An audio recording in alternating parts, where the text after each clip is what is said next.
Siku yetu ya kwanza baada ya kufika salama jioni ya jana katika mkoa wa Arusha.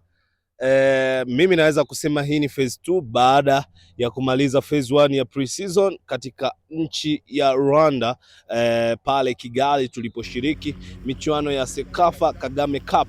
Timu yetu iliweza kufika salama kabisa katika mkoa wa Singida, na siku ya jana pia tulianza safari na kufika salama mkoa wa Arusha. Nyuma yangu ni kikosi cha Singida Black Stars, mazoezi yake ya kwanza kabisa baada ya kuwasili salama katika mkoa wa Arusha. Zaidi ya siku 8 mpaka 9 tutazitumia hapa kufanya maandalizi yetu ya mwisho kabisa kabla ya kuanza kwa msimu mpya wa ligi kuu, msimu wa NBC Premier League, lakini vile vile maandalizi ya michuano mingine ikiwemo kombe la CRDB, michuano ya Muungano Cup, michuano ya Mapinduzi Cup, lakini michuano mikubwa kabisa ambayo tunaenda kushiriki na kuitafuta tiketi kwa mara nyingine katika makundi ya kombe la shirikisho. Na nikukumbushe tu shabiki yetu na mtazamaji wetu wa Black Stars TV, siku ya kesho tutaenda kumfahamu mpinzani wetu katika hatua ya preliminary round, mchujo wa kwanza kabisa, nani tunaenda kukutana naye kabla ya mchujo wa pili, ambapo Mungu akitusaidia kutokana na uwezo wa wachezaji ambao tumeweza kuwasajili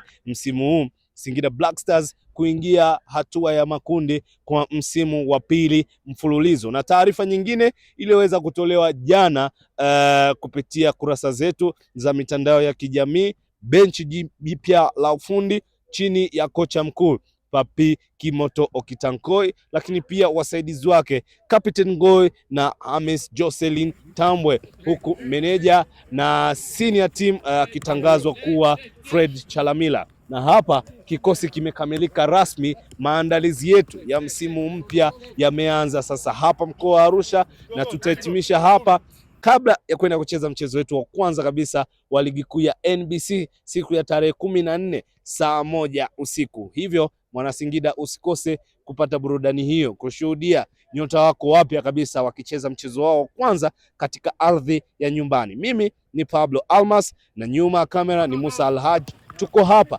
kukupa matukio yote ya siku zote yatakayotokea katika mkoa huu wa Arusha, lakini kuanzia hali ya kambi mpaka hali ya mazoezi ya wachezaji wetu. Asante sana, usiache kusubscribe, lakini pia usiache kufollow mitandao yetu yote ya kijamii. Uwe na siku njema.